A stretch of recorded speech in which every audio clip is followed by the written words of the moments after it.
Boa noite a todos. Boa noite aos irmãos aqui de casa, encarnados, os irmãos desencarnados. Com essa alegria que nós temos de estarmos mais uma vez reunidos, tendo a alegria de estarmos aqui encarnados, nesta casa, com os nossos irmãos que nos amparam, nos protegem, desencarnados. Com os nossos irmãos que estão chegando na live, que vão entrar na live, que também vão acompanhar o estudo dessa noite, que é o céu, o inferno, a justiça divina segundo o Espiritismo, que está na primeira parte do capítulo 10, que trata da intervenção dos demônios nas manifestações modernas. E quem está nos dando estudo, quem está estudando conosco, nosso irmão Bruno, nesta segunda-feira. Então, eu gostaria que nós possamos elevar os nossos pensamentos ao alto, acalmar os nossos corações, tranquilizar as nossas mentes, lembrar do nosso irmão Jesus, com seu amor, com seu carinho, e assim, buscando essa harmonia dentro de nós para podermos agradecer ao Pai por tudo que tem nos ofertado. Pela alegria de estarmos aqui, Senhor, encarnados, ainda neste planeta, para podermos nos aperfeiçoar, para podermos melhorar, para podermos ter nossas provas e nossas expiações. Sempre estamos amparados e isso agradecemos. Agradecemos por esse momento que vamos ter o estudo e assim podermos ter o discernimento de tudo que chega até nós. E assim, Pai, nessa harmonia, nesse pensamento levado a Ti, nós fazemos a prece que o nosso irmão Jesus nos deixou. Pai nosso que estais no céu, santificado seja o Teu nome, venha a nós ao Teu reino, seja feita a Tua vontade, assim na terra como nos céus. O pão nosso de cada dia dai-nos hoje. Perdoe as nossas dívidas, assim como buscamos perdoar os nossos devedores. E não nos deixe, Senhor, cair em tentações, mas nos livre de todo mal, agora e para todo sempre, pois vosso é o reino, é o poder e é a glória para o sempre. Que assim seja. Que assim seja. Um bom estudo a todos.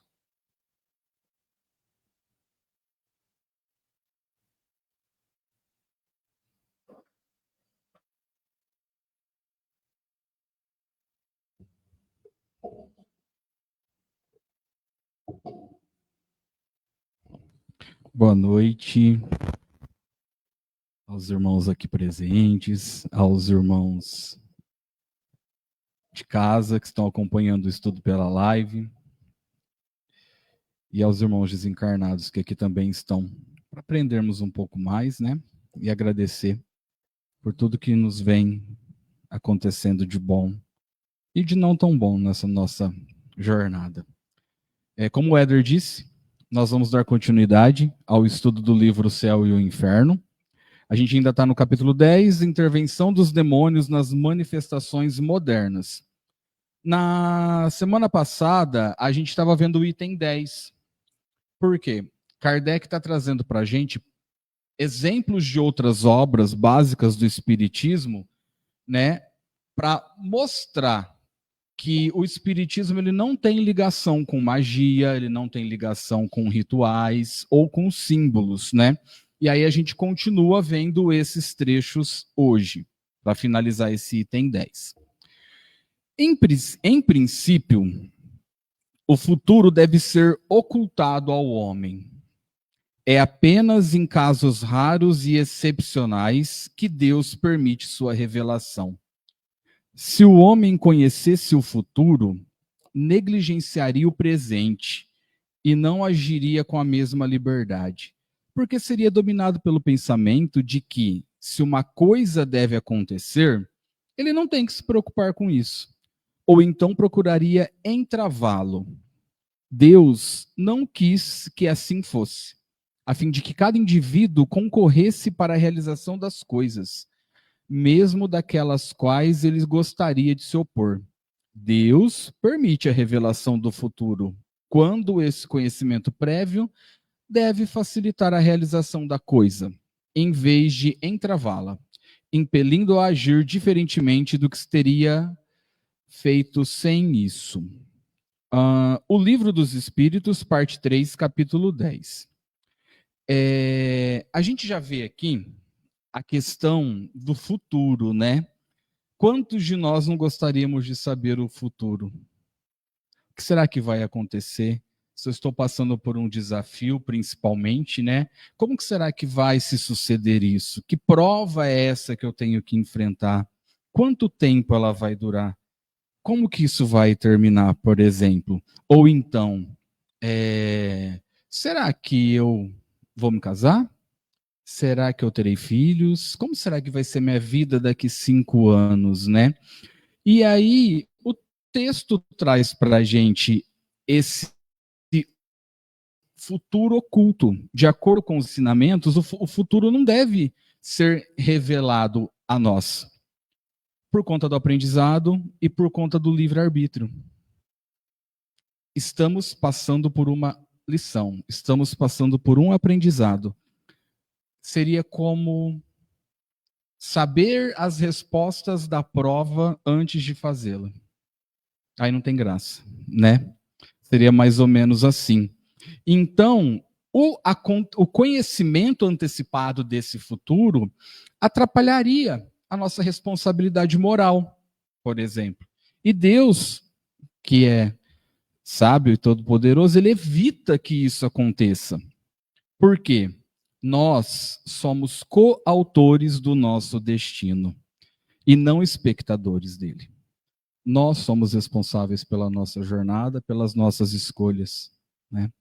Então, em casos excepcionais, diz aqui que Deus permite que a gente saiba alguma coisa do futuro. Quando a revelação não impede, mas facilita a realização dos fatos. Ou quando a gente vai agir de maneira mais útil. Não é uma adivinhação, nós estamos falando de adivinhação. Uma orientação providencial em momentos específicos, quando a gente para, quando a gente medita, quando a gente ora e ouve, né, aquela voz que está lá, faça isso, ou reflete sobre aquele assunto.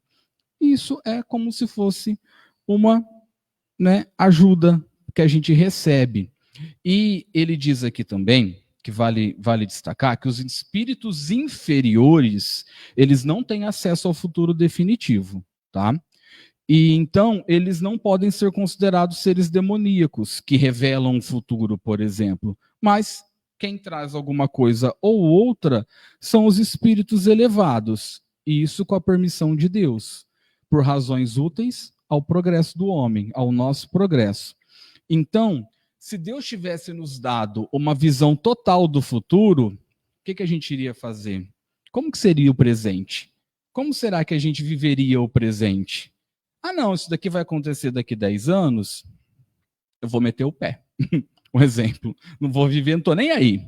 Ah, daqui 10 anos acho que fiquei sabendo que vou desencarnar. Sei que daqui 5 anos eu vou desencarnar. Nossa, eu vou fazer um monte de dívida, eu vou afundar e vou viver o resto que me falta. Né? Então a gente não viveria o presente com responsabilidade. A gente seria espectadores da nossa vida. O que nós aprenderíamos com isso? Nós não participaríamos dela, né? Então, a gente não sabe justamente o futuro para a gente poder agir, participar da nossa vida, fazermos escolhas, aprendermos, errarmos, né? Isso faz parte da nossa evolução. Então, o que ele quer dizer aqui também deixa claro que nenhum espírito vai nos dizer, nos revelar o futuro, né? Um futuro, ou a gente enxergar o espiritismo como um espetáculo ou como uma curiosidade. Ah, eu vou lá no centro que era do seu Elifas, que hoje é do filho dele, porque lá eu fiquei sabendo que se revela o futuro, tá? Revela o futuro. O filho do seu Elifas, ele revela o futuro, viu, gente? A gente vai lá toda quarta-feira, ele coloca lá, o irmão vem e conta o que vai acontecer. Isso não existe. Isso não existe. Se alguém faz isso, é de má fé, é enganação. Não, o espiritismo ele não está associado com esse tipo de adivinhação ou ação desse tipo, por exemplo, né? E aqui, continuando o item 10, ele diz assim: os espíritos não podem guiar nas pesquisas científicas e nas descobertas. A ciência é a obra do gênio. Não se deve adquirir senão pelo trabalho, pois é unicamente pelo trabalho que o homem avança em seu caminho. Que mérito teria ele se lhe bastasse interrogar os espíritos para saber tudo? Olha o termo que ele usa, qualquer imbecil poderia tornar-se cientista a esse preço. O mesmo ocorre com as invenções e as descobertas da indústria.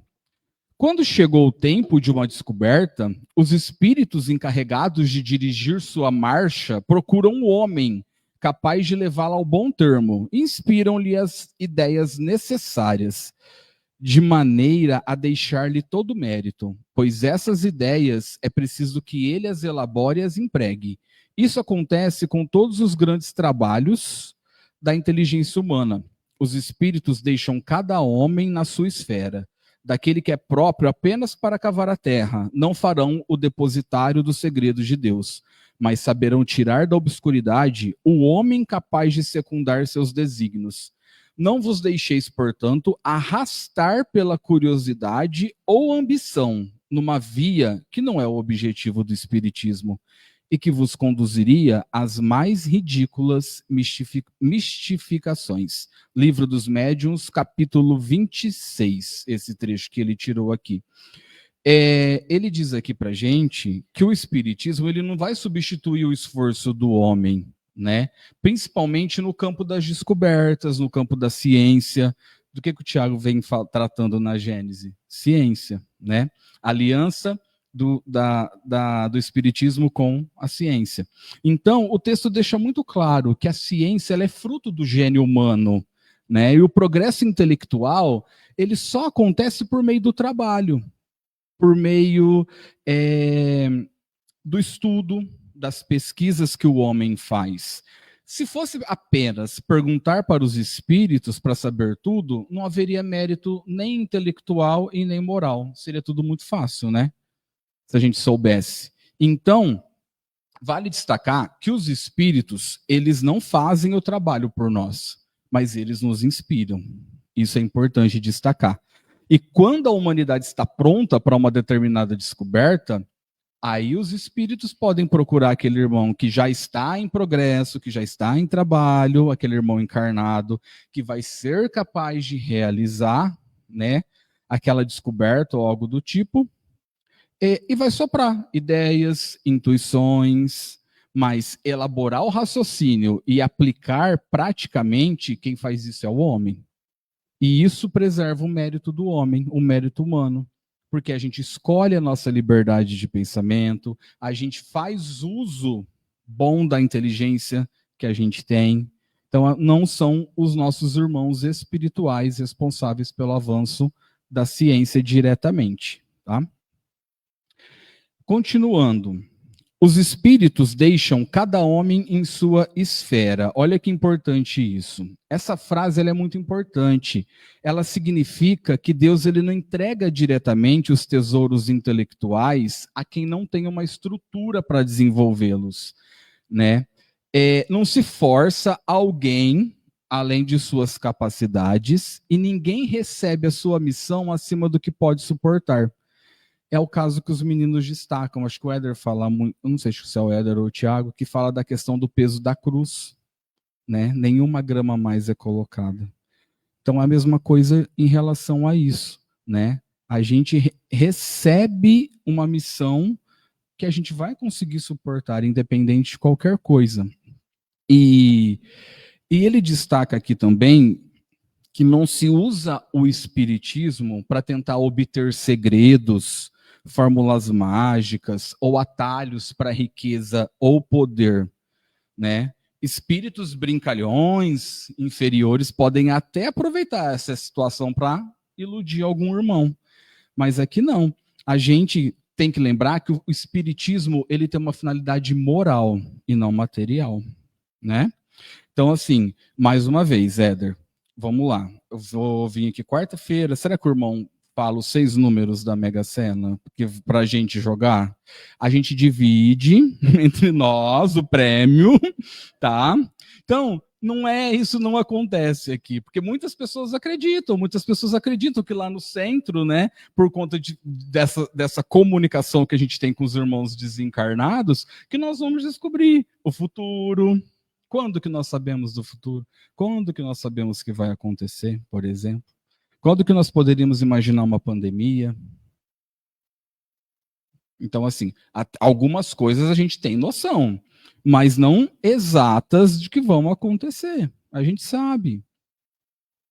E aí surgem, né, a parte mística, a parte brincalhona, ou a parte até, como a gente pode dizer, errada do que falam do nosso trabalho, do que é feito dentro da casa, né?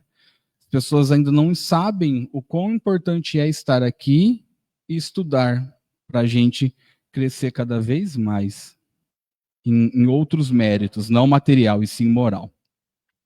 Mais um trecho do livro dos médiuns, ele traz aqui para a gente agora o seguinte: os espíritos não podem fazer descobrir tesouros escondidos. Os espíritos superiores não se ocupam dessas coisas, mas os espíritos zombeteiros frequentemente indicam tesouros que não existem, ou podem fazer um tesouro num lugar, ao passo que está no lugar oposto. Ou podem fazer ver um tesouro num lugar, ao passo que está num lugar oposto.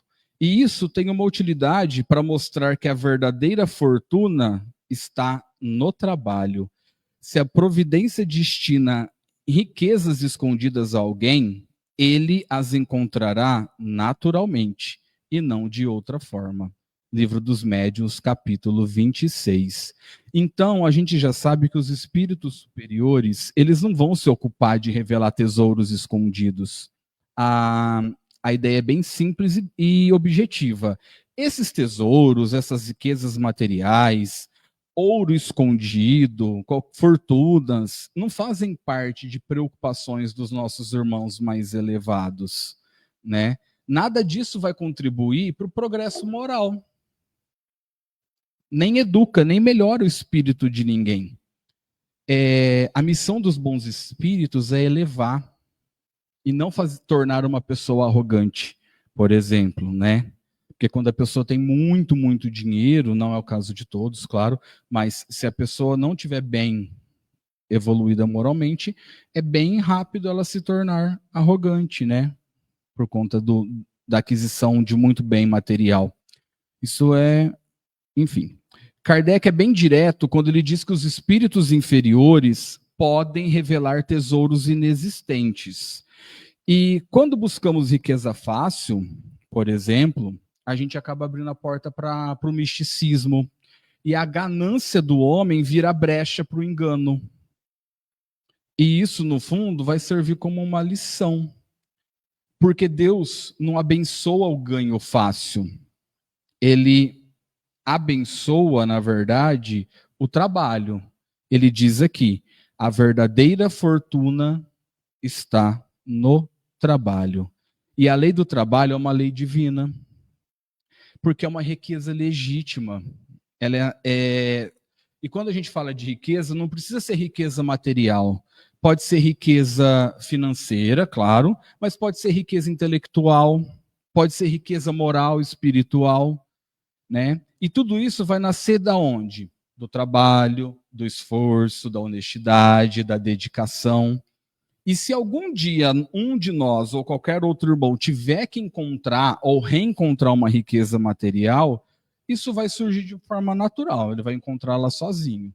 Nenhum espírito e nenhum irmão vai revelar o mapa do tesouro, por exemplo, nenhum atalho, nenhum segredo. Porque a vida, ela segue uma ordem justa e simples, tá? Continuando, o Espiritismo, esclarecendo-nos sobre as propriedades dos fluidos, que são os agentes e os meios de ação do mundo invisível, e constituem uma das forças e uma das potências da natureza, nos dá a chave de uma quantidade de coisas inexplicadas e inexplicáveis por qualquer outro meio, e que passaram nos tempos recuados por prodígios. Ele revela, assim, como o magnetismo uma lei, se não desconhecida, ao menos mal compreendida. Ou melhor dizendo, conheciam-se os efeitos, pois eles se produziram em todos os tempos, mas não se conhecia a lei, e foi a ignorância dessa lei que engendrou a superstição.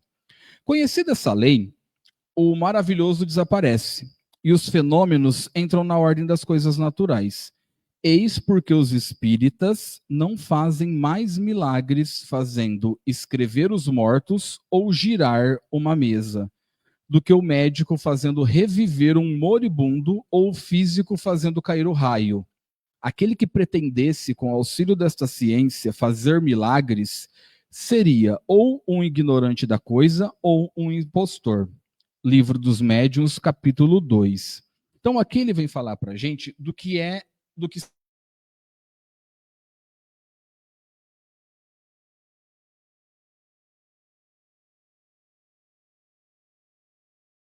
e eles constituem potências naturais, da mesma forma como existe a eletricidade, existe o magnetismo, a gravidade. Os fluidos espirituais, eles não pertencem ao campo do sobrenatural, só que ainda são leis naturais pouco compreendidas, né? Esses fenômenos que a gente sempre ouviu falar do espiritismo, que são as mesas girantes, as aparições, pressentimentos, eles sempre existiram, porém não se tinha conhecimento da lei que os explicava. E a ignorância das pessoas foram gerando superstições. E a superstição gera medo, gera interpretação fantasiosa. Aí tinha época, por exemplo, que quando um raio caía em determinado lugar, era um castigo divino, era interpretado dessa forma. Ou até mesmo a epilepsia. A epilepsia era vista, antes de saber o que era, né, como uma possessão demoníaca, por exemplo. Só que tudo isso a gente sabe hoje, graças à ciência, graças aos estudos, que são fenômenos naturais. E, da mesma forma, os fenômenos mediúnicos, eles nunca foram milagres. Eles são efeitos, né? Eles eram vistos antes sem explicação. Agora a gente hoje compreende melhor. E aí, o sobrenatural, o maravilhoso, deixa de ser maravilhoso e passa a entrar na ordem natural das coisas. Ele passa a se tornar natural. Por isso que ninguém no espiritismo faz milagres. O que existe é a ação dos espíritos sobre os fluidos que obedece aos mecanismos naturais, que ao pouco a gente vai compreendendo. É o caso do passe, por exemplo, da conexão que nós mesmos podemos fazer com esses irmãos elevados, né, superiores, de uma forma de acordo com a nossa vibração, né?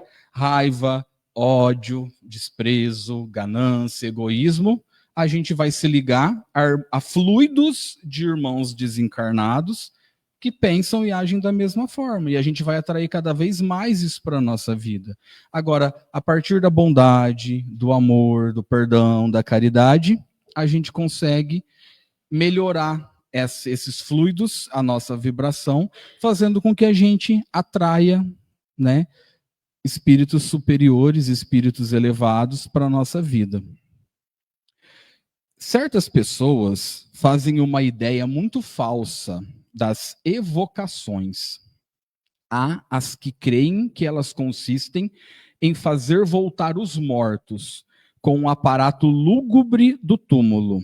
É apenas nos romances, nos contos fantásticos de fantasmas e no teatro que se vêem os mortos ressequidos sair de seus sepulcros, vestidos ridiculamente de mortalhas e fazendo bater os ossos. O espiritismo, que nunca fez milagres, não faz esse milagre mais do que outros.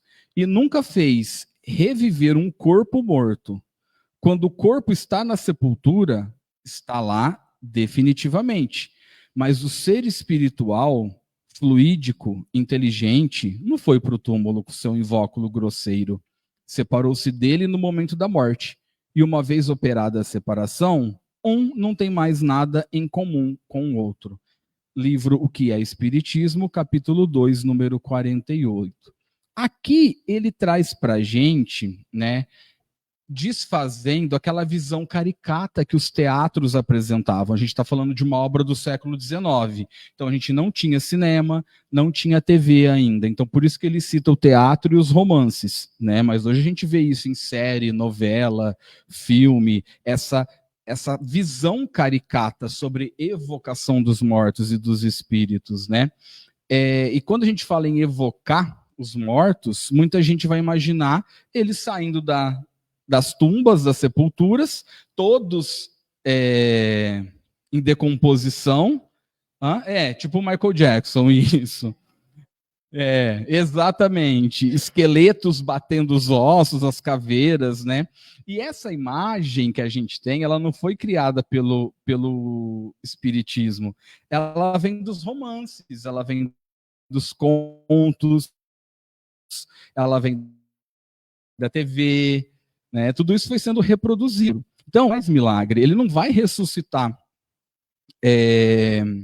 um morto de volta ao corpo físico ou reanimar um cadáver, nem fisicamente e nem visualmente. A morte, a morte biológica, ela é um fato irreversível, né? Isso destrói qualquer ideia de necromancia ou decomposição, manifestação corporal do morto. O espírito, ele não habita o cemitério. Ele não fica preso diretamente ao corpo morto, ele pode estar do lado, né? Se ele não fez, depende do irmão que desencarnar, se não entendeu a sua situação, o momento do desencarne, ele ainda pode estar apegado ao corpo físico, mas ele não fica preso, o espírito não mora no cemitério, por exemplo. Isso, exatamente. O Éder disse aqui que o espírito não consegue dar atividade ao corpo, né? Há uma separação. Isso daí é fato para a gente. É uma separação total. O corpo volta à terra e o espírito retoma a sua vida no plano espiritual de alguma forma, né? E a gente sabe que existem várias moradas na casa de nosso Pai, não é? Você diz? Então, quando a gente fala em evocar, consiste em dirigir o pensamento, desde que com intenção séria, e a gente permite uma comunicação inteligente, que vai ocorrer através dos fluidos, da mediunidade e da sintonia, de uma forma natural, de uma forma fantástica. Nada teatral e espetaculosa como as pessoas têm visto. E para encerrar, no item 11, ele traz para a gente o porquê que ele trouxe todos esses trechos das outras obras. Ele diz assim, estendemo-nos sobre essas citações para mostrar que os princípios do espiritismo não têm nenhuma relação com os da magia. Assim, não há espíritos às ordens dos homens, não há meios de coagi-los, não há sinais ou fórmulas cabalísticas, não há descobertas de tesouros ou procedimentos para enriquecer. Nada de milagres ou prodígios. Não há adivinhações nem aparições fantásticas. Nada, enfim, do que constitui o objetivo e os elementos essenciais da magia. Não só o espiritismo desaprova todas essas coisas, como demonstra sua impossibilidade e ineficácia. Não há, portanto, nenhuma analogia entre o fim e os meios da magia e os do espiritismo. Querer assimilá-los não pode ser devido senão à ignorância ou má fé. E como os princípios do espiritismo não têm nada secreto, são formulados em termos claros e sem equívoco, o erro não poderia prevalecer. Quanto aos fatos de curas reconhecidos reais na pastoral citada precedentemente, o exemplo é mal escolhido para afastar das relações com os espíritos. É um dos benefícios que mais tocam e que todos podem apreciar. Poucas pessoas estarão dispostas a renunciar a isso, sobretudo depois de terem esgotado todos os outros meios, pelo temor de serem curados pelo diabo. Mais de um, ao contrário, dirá que se o diabo cura, faz uma boa ação. E aqui tem uma nota, querendo persuadir pessoas curadas pelos espíritos de que o haviam sido pelo diabo, separou-se radicalmente da igreja, grande número dessas pessoas que não pensavam em deixá-la. Então, várias referências que ele trouxe no item 10 de outras obras do Espiritismo, elas foram necessárias para nos provar que, com base nessas obras fundamentais, que o Espiritismo ele não usa fórmula mágica, ele não invoca espírito à força, não temos rituais secretos, não promete riqueza, tá? A gente não tem elementos essenciais de magia. Essas citações, elas serviram para fundamentar de modo claro e irrefutável que o Espiritismo é uma doutrina racional, moral e natural, e não tem nada a ver com prática de superstição, por exemplo. A nossa doutrina, ela busca esclarecer moralmente, aprimorar o caráter e entender as leis naturais. A gente busca, através desse entendimento, talvez um consolo daquilo que naquele momento a gente não esteja entendendo por que está acontecendo. A gente ganha educação espiritual. Né? E aqui é uma crítica à pastoral religiosa que na época, né, naquela época, dizia-se que as curas obtidas através da mediunidade eram obra do diabo. As curas são dos fatos mais claros e benéficos. Elas são reais e facilmente verificáveis. Por quê? Porque as curas, normalmente, tocam o coração das pessoas, que essa é uma das nossas missões, aprender a melhorar espiritualmente. Né? Essa é a verdadeira cura que o Espiritismo nos traz. É a cura lá dentro. Do modo como a gente passa a enxergar a vida e a viver a vida. A gente não passa não vou pegar isso que não é meu, porque eu vou para o inferno. Não, a gente passa a entender que se é do outro, não é meu. O que eu vou ganhar fazendo isso, por exemplo? E passa a aceitar a nossa situação. Se o outro tem mais do que eu, não tem problema. Isso não é o mais importante na vida, né? Um exemplo. Então, a gente pode concluir que o Espiritismo, ele vem trazendo a luz. Ele traz a luz na nossa vida, a luz, mas a luz da razão. A gente passa a enxergar as coisas de outra forma, né? O Espiritismo, ele é simples, ele é claro. E aí, a gente não precisa de ritual, a gente não precisa de ter medo de buscar o bem, né? A gente basta ter o coração disposto para isso. Equilibrar os pensamentos, que hoje em dia não é fácil, ainda mais na rotina que a gente vive. Equilibrar o pensamento é a última coisa que a gente pensa em fazer, mas é muito importante, porque se a gente não se equilibrar, se a gente não respirar, a gente parece que vai vivendo no automático. E aquilo vai passando, e vai passando, e vai passando, e eu não estou vivendo, eu estou apenas existindo, né? Então, que a gente possa, cada vez mais, que o Espiritismo possa, pelo menos para mim, ele me traz muita força, porque ele muda a forma da gente enxergar a nossa realidade, de entender o que está acontecendo. Parece que aquilo lá vai diminuindo, o peso daquilo que a gente enfrenta vai diminuindo, e a gente vai ficando cada vez mais tranquilo, mais calmo, né? Por quê? Porque a gente sabe que no final, o que vai importar não é o material, não é aquilo que eu estou vestindo, ou o celular, ou o carro. Claro, estamos em processo de evolução.